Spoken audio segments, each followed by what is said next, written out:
Hi, நான் இப்போ bread omelette பண்ண போது எப்படி செய்யலாம் பார்க்கலாமா? அதுக்கு தேவை என்னெல்லாம் பார்க்கலாமா?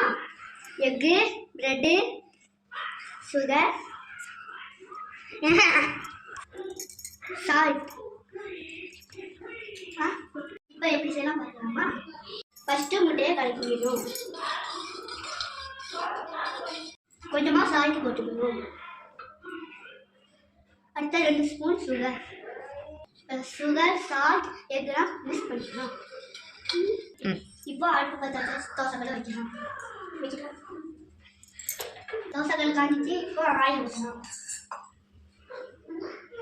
ஷேப்பாக கட் பண்ணியாச்சு.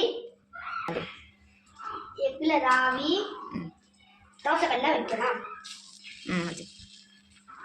நான் சொல்கிறேன் என்ன நான் சொல்றேன்.